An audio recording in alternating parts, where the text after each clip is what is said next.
या अय्युहल्लज़ीना आमनू सल्लु अलैहि वसल्लिमू तस्लीमा। अल्लाहुम्मा सल्लि अला सय्यिदिना व मौलाना मुहम्मदिन मअदनिल जुद वल करम व आलिहिल किराम व अस्हाबिहिल इज़ाम व इब्निहिल करीम व बारिक व सल्लिम सलातन व सलामन अलैका या सय्यदी या रसूल अल्लाह सल्लल्लाहु तबारक व तआला अलैहि वसल्लम। अभी आपने सहाबाई किराम और अहले बैत इज़ाम पर बेहतरीन गुफ्तगू समाअत फरमाई। मैं चंद बातें आपके सामने शहज़ादा आला हज़रत ताजदार अहले सुन्नत सरकार सैयदना मुफ्ती आज़मीन रहमतुल्लाहि ताला अलैह के हवाले से अर्ज़ करूँगा। रब तबारक व ताला सैयदुश्शुहदा हज़रत इमाम हुसैन और सरकार मुफ्ती आज़मीन की इस्तिक़ामत के सदक़े हक़ पर इस्तिक़ामत अता फ़रमाए। सामीन किराम व रफ़ीक़ान गिरामी, आज का जो पुरफ़ितन दौर है और हम यहाँ पर इमाम हुसैन रज़ियल्लाहु तबारक व तआला और सरकार मुफ्ती आज़मीन की बारगाह में ख़िराज अक़ीदत पेश करने के लिए हाज़िर हैं, तो हम और आप ये क्यों मानते हैं कि इमाम अहमद रज़ा ये मरकज़ इत्तिहाद है? यानी इमाम अहले सुन्नत सरकार सैयदी आला हज़रत की बारगाह को हमने मरकज़ इत्तिहाद क्यों माना? उसकी वजह यह है कि इमाम अहमद रज़ा की जो फ़िक्र हमको तालीम देती है वो यही है कि करूँ मदह अहले दोवल रज़ा, पड़े इस बला में मेरी बला में गदा हूँ अपने करीम का मेरा दीन पारैना नहीं। इमाम अहमद रज़ा की ज़ात ये मरकज़ इत्तिहाद क्यों है? क्योंकि इमाम अहमद रज़ा ये पूरी उम्मत को ये फ़िक्र देते हैं कि दहन में ज़ुबान तुम्हारे लिए, बदन में है जान तुम्हारे लिए, हम आए यहाँ तुम्हारे लिए, उठे भी वहाँ तुम्हारे लिए। इमाम अहमद रज़ा को हमने मरकज़ इत्तिहाद क्यों माना? कि इमाम अहमद रज़ा ये वो मरकज़ इत्तिहाद है कि तमाम गुस्ताखों के हवाले से इमाम अहमद रज़ा ये नरमी या समझौते की बात नहीं करते हैं, बल्कि जितने भी गुस्ताख हैं उनके हवाले से हमको ये तालीम देते हैं कि अंधेरे में रहो, उजाले में रहो, भीड़ में रहो, तन्हा रहो, लेकिन अपना अमल ये बनाओ कि उन्हें जाना, उन्हें माना, न रखा गैर से काम, लिल्लाहिल हम्द में दुनिया से मुसलमान गया। बग़ैर किसी मुबालगा के ये कहा जा सकता है कि हुज़ूर गौसे पाक की अता ने आला हज़रत सरकार की सूरत में हमको एक ऐसी नेमत अता फ़रमाई कि इमाम अहमद रज़ा ये जमात सहाबा, जमात अहले बैत, जमात औलिया, जमात उलमा का ऐसा इंतखाब है कि मैं ये कह सकता हूँ कि एक आला हज़रत से जुड़ जाओ, एक इमाम अहमद रज़ा की तालीमात पर अमल करने वाले बन जाओ, इमाम अहमद रज़ा के कलम की रोशनी में सांस लो तो यकीन जाने आप महल से झोंपड़े में आ सकते हैं, झोंपड़े से तन्हा हो सकते हैं, लेकिन इमाम अहमद रज़ा के कलम की रोशनी में अगर ज़िंदगी गुजारोगे तो ये 1400 साल के बुजुर्गों का वो इंतखाब है कि दुनिया से जाओगे तो यही कहोगे कि लहद में इश्क रुखे शह का दाग लेके चले, अंधेरी रात सुनी थी चिराग लेके चले, तेरे गुलामों का नक्शे कदम है राह खुदा, वो क्या बहक सके जो ये सुराग लेके चले। सामीन किराम व रफ़ीक़ान गिरामी, इमाम अहमद रज़ा की ज़ात के बाद हमने हुज्जतुल इस्लाम को मरकज़ इत्तिहाद माना, उसके बाद सरकार मुफ्ती आज़मीन को मरकज़ इत्तिहाद माना, आज हम हुज़ूर ताजुश्शरिया को मरकज़ इत्तिहाद मानते हैं। आखिर उसकी वजह और उसका सबब क्या है कि सरकार मुफ्ती आज़मीन रहमतुल्लाहि ताला अलैह ने अपनी मोहब्बत की बुनियाद मकान या प्रॉपर्टी के ऊपर नहीं रखा है, बल्कि सरकार मुफ्ती आज़मीन रहमतुल्लाहि ताला अलैह ये इमाम अहले सुन्नत के वो अजीम शहजादे हैं कि जिन्होंने उन्होंने अपनी मोहब्बत की बुनियाद को रखा है तो इस पर रखा है कि दुश्मने जां से कहीं बदतर है दुश्मन दीन का, उनके दुश्मन से कभी उनका गदा मिलता नहीं। मुफ्ती आज़मीन रहमतुल्लाहि ताला अलैह से हम और आप मोहब्बत करने वाले हैं, लेकिन हकीकत में आज का जो माहौल है, आज के जो हालात हैं, वो ऐसे हालात हैं कि कई जगह ऐसी है कि जहां पर आज भी आला हजरत का नाम लिया जाता है और आला हजरत का नाम सुनने के बाद अगर हम करीब होते हैं तो एक दिन के बाद पता चलता है कि नारा तो आला हजरत का लगाया जाता है लेकिन रावजियत के हवाले से नरमी पाई जाती है, देवबंदियत वहाबियत के हवाले से नरमी पाई जाती है। मुफ्ती आज़मीन का नारा तो लगाया जाता है, मुफ्ती आज़म के नाम के ऊपर अगर चंदा देना है तो हजारों रुपये तो जमा हो जाएंगे, लेकिन उसी लंगर को बदमज़हबों से बचाना है तो कहते हैं कि आज के हालात में तो ऐसा करना पड़ता है। तो इस बात को याद रखकर चलना कि लंगर ये सबील ये इमाम हुसैन की मोहब्बत की अलामत है, मुफ्ती आज़म की मोहब्बत की अलामत है, लेकिन हकीकत ये है कि मुफ्ती आज़मीन की बारगाह में तुम्हारे चंदे को तुम्हारे लंगर को बाद में देखा जाता है, सबसे पहले तसल्लुफ फिद दीन को देखा जाता है, सबसे पहले शरीयत की पाबंदी को देखा जाता है। और सरकार मुफ्ती आज़मीन का तसल्लुफ हमको ये बताता है कि आज के हालात में लोग जितना दुनिया वालों से डरते हैं और दुनिया की कोई भी मुसीबत अगर आ जाए तो दुनिया की मुसीबत के आने के ऊपर एक जो वावेला मच जाता है, मिसाल के तौर पर एक मुसलमान के मकान के ऊपर अगर बुलडोजर चल जाए तो यकीनन ये मुसलमान के लिए तकलीफ है, हर एक उसे तकलीफ मानता है, लेकिन ये कि वो बुलडोजर का चलना अगर मुसलमान को ऐसा बना दे कि कल जब मकान सलामत था तब वो तसल्लुफी दीन वाला था, लेकिन बुलडोजर के चलने ने देवबंदी के हवाले से नरम कर दिया, वहाबी के हवाले से नरम कर दिया, रावजी के हवाले से नरम कर दिया, गैर मुस्लिमों से इत्तेहाद की बात करने लगा, तो याद रखकर चलें कि सरकार मुफ्ती आज़मीन रहमतुल्लाहि ताला अलैह हमको ये तसव्वुर देते हैं कि दुनिया के मामलात में तुमको जो नुकसान पहुंचाने वाला है उससे बदतरीन नुकसान पहुंचाने वाला वो है जो बदमजहब हुआ करता है, जो गुस्ताख सहाबा हुआ करता है, जो गुस्ताख रसूल हुआ करता है। क्यों कि जब जान का दुश्मन अगर कोई आएगा तो जान का दुश्मन आया और गोली से मर गए तो मर जाना ये दोज़ख में जाने का जरिया नहीं है, तुम्हारे माल का दुश्मन आ गया और माल का नुकसान हो गया, गरीब हो गए तो झोंपड़े में जाना ये नुकसान का जरिया नहीं है, तुम्हारा अगर दुनियावी कोई दुश्मन आ गया और दुनिया की जिल्लत में गिरफ्तार कर दिया तो दुनिया की जिल्लत ये मरने के बाद नुकसान का जरिया नहीं है। लेकिन कोई देवबंदी वहाबी रावजी की सोहबत में बैठ गए और तुम्हारा ईमान और अकीदा सलामत न रहा और बद अकीदा हो गए तो चाहे तुम्हारी गोरी चमड़ी हो, चाहे तुम मालदार हो, चाहे कोई भी हो, लेकिन ईमान सलामत नहीं होगा तो महल में मरने के बाद भी जन्नत का महल अल्लाह नहीं अता फरमाएगा। इसलिए मुफ्ती आज़मीन रहमतुल्लाहि ताला अलैह हमको ये बताते हैं कि दुश्मनों के हवाले से हमारा तुर्रे इम्तियाज ये होना चाहिए कि हम अपने आप को गुमराहियत से बचाएं, बदमजहबी से बचाएं, बदमजहबों के करीब जाने से बचाएं। आप क्या मुफ्ती आज़मीन रहमतुल्लाहि ताला अलैह की जिंदगी को नहीं देखते हैं? आज हमारे सामने हालात क्या है कि दुनिया की अगर कोई मुसीबत आ गई,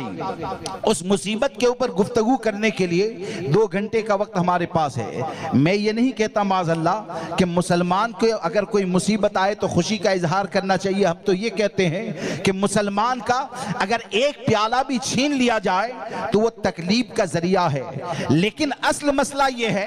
कि आज जो एक तरफ से मुसलमान की तरफ आने वाली मुसीबत की बुनियाद पर जो नुकसान होता है तो सिर्फ नुकसान की बात तो की जाती है, लेकिन नुकसान दुनिया का होने के साथ जहां पर उस इलाके में सुलह कुल्लियत फैलती है उसकी बात नहीं की जाती है। हमको ये सोचना चाहिए कल महल हमारा सलामत था और आज अगर महल सलामत नहीं है और महल सलामत न होने की वजह से अगर सुलह कुल्ली बन गए तो याद रखना मकान के जाने से बड़ा नुकसान ये है कि तुम्हारा झुकाव सुलह कुल्लियत की तरफ हो जाए। सरकार मुफ्ती आज़मीन रहमतुल्लाहि ताला अलैह उनका तसल्लुफ दीन क्या है, अकीदे के अंदर उनकी मजबूती का आलम क्या है कि वो सरकार मुफ्ती आज़मीन रहमतुल्लाहि ताला ताला अलैह, जिनको लोग दावत देकर बुलाते हैं, आप तशरीफ ले जाते हैं, लोगों के ईमान और अकीदे की हिफाजत करते हैं। लेकिन एक दौर ऐसा आया कि शुदी तहरीक चलती है। शुदी तहरीक जब चली, लोग मुर्तद होने लगे। मुफ्ती आजम को खबर मिलती है, शेर बेशे अहले सुन्नत को इस बात का इल्म होता है, तो वो शहजादा जो लोगों की दावत के ऊपर जाता है, किसी जगह पर पहुंच जाए तो वहां पर जाने की बुनियाद पर इस्तकबाल होता है। लेकिन जब लोग कुफ्र के अंदर गिरफ्तार होने लगे तो अब ताजदार अहले सुन्नत को कोई दावत देकर बुलाने वाला नहीं है, कोई स्टेज लगाने वाला नहीं है, कोई नजराना देने वाला नहीं है। लेकिन मेरे मुफ्ती आजम 10 किलोमीटर 12 किलोमीटर ये बुढ़ापे के आलम में चलकर गांव में जाते हैं। वो गांव में जहां पर हिंदुओं की तरफ से ऐलान हो गया है, कोई भी मुबल्लिग इस्लाम आए उनको चावल न बेचा जाए, उनको तेल न दिया जाए, उनको गल्ला न दिया जाए। लेकिन मेरे मुफ्ती आज़म रहमतुल्लाहि ताला अलैह पैदल चलकर जाते हैं और पंडित से कहते हैं, तुम अगर मुनाजरा करना चाहते हो तो मुनाजरा करो। वो कहता है, हमको मुनाजरा नहीं करना है। शेर बेशे अहले सुन्नत खिताब करते हैं, मुर्तद होने का ऐलान करने वाले कहते हैं कि हम आपकी बात नहीं समझ रहे हैं। हमारे मुफ्ती आजम पंडित के तख्त के ऊपर चढ़ जाते हैं और हाथ से खींचकर कहते हैं, अगर मुनाजरे के लिए तैयार नहीं है तो आओ, आग तुमने जलाई है, मुस्तफा रजा के साथ आग में जाने के लिए तैयार हो जाओ। जो सच्चा होगा वो आग से बचकर आ जाएगा। आप मुझे बताएं, यानी सरकार मुफ्ती आज़मीन रहमतुल्लाहि ताला अलैह हम गुलामों को ये बताते हैं कि मुफ्ती आज़मीन की बारगाह में, तमाम बुजुर्गों की बारगाह में जिस नेमत को देखा जाता है वो तसल्लुफ़िद्दीन को देखा जाता है, अकीदे की मजबूती को देखा जाता है। इसलिए दोस्तों, हमें और आपको ये चाहिए कि मुफ्ती आज़मीन का जिक्र करते हैं, उनका जिक्र करते रहें, लेकिन जिक्र करने के साथ अपने वजूद को ऐसा बनाएं कि रात में लाइट लगी है, उजाला है तो मुफ्ती आज़म जिंदाबाद, और फजर के बाद चाय की दुकान पर चले गए तो देवबंदी के साथ इत्तेहाद हो रहा है, वहाबी के साथ इत्तेहाद हो रहा है, राबजी के हवाले से नरमी पैदा हो रही है। याद रखना, ये मुफ्ती आज़म की रजा का जरिया नहीं है। अरे मुफ्ती आज़म रहमतुल्लाहि ताला अलैह ये नेमत में रहे या मुशक्कत के अंदर रहे, अपने बाबा जान के उस शेर के ऊपर अमल करने वाले हैं कि दुश्मने अहमद पे शिद्दत कीजिए, मुल्हिदों की क्या मुरव्वत कीजिए, गैज में जल जाए बेदीनों के दिल, या रसूल अल्लाह की कसरत कीजिए।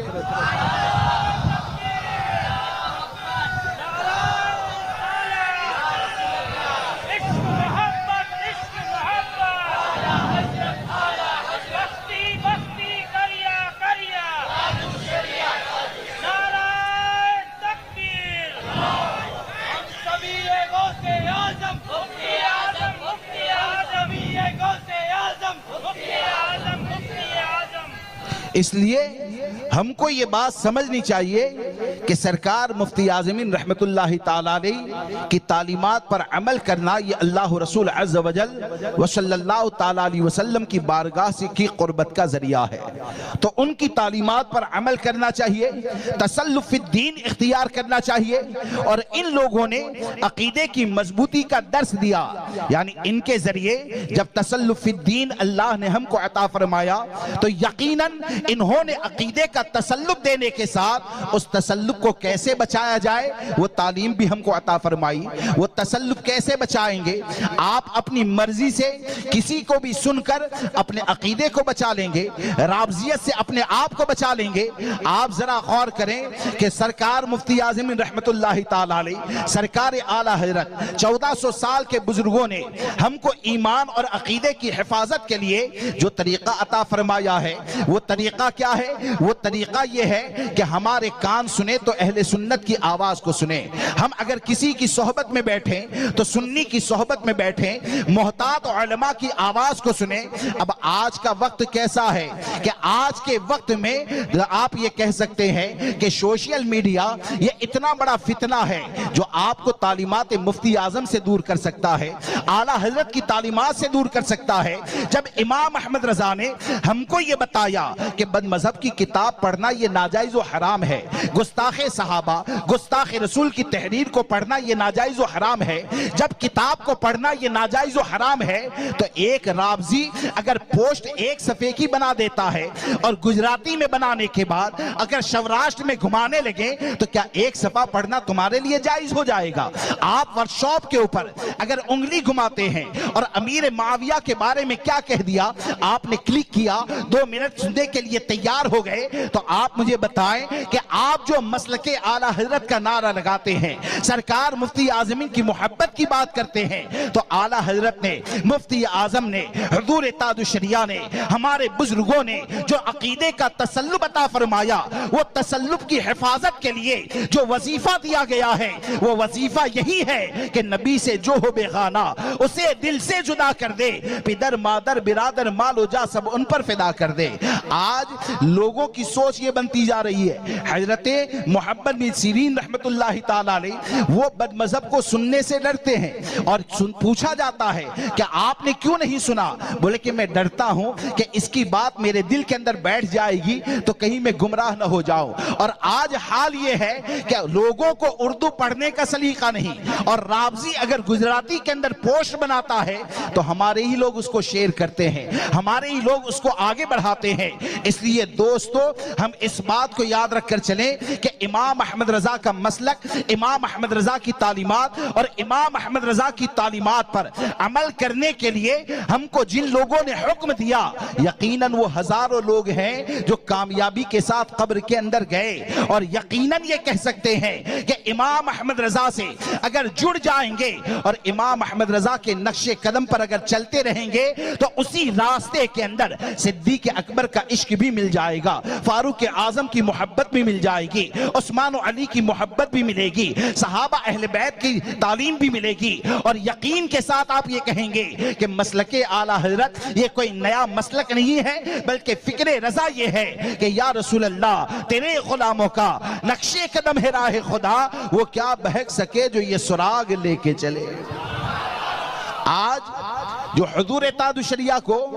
हम सरकार मुफ्ती आजमीन की बारगाह की क़ुर्बत का अजीम जरिया जानते हैं, हुजूर ताजुशरिया को आला हजरत की बारगाह की क़ुर्बत का अजीम जरिया जानते हैं, उसकी वजह सिर्फ ये नहीं है कि ये आला हजरत के ख़ानदान में पैदा हुए, आला हजरत के ख़ानदान में और कई पैदा हुए जिनका नाम भी नहीं लेते हैं, लेकिन ये कि हुजूर ताजुशरिया का जो नाम लिया जाता है, हुजूर ताजुशरिया से जो मोहब्बत की बात की जाती है, तो यकीनन हुजूर ताजुशरिया को अपने जद्दे अमजद की तालीम का वो हिस्सा मिला है कि मेरे ताजुशरिया ने पूरी जिंदगी फितनों से खबरदार करते हुए हमको ये बताया कि ताजुशरिया की जिंदगी का जो मकसद है किसी ऐसे गैरे की तारीफ करना नहीं है, बल्कि उनकी जिंदगी का मकसद तो ये है कि जो पिया को भाई अख्तर वो सुहाना राग है, जिससे नाखुश हो पिया वो रागनी अच्छी नहीं।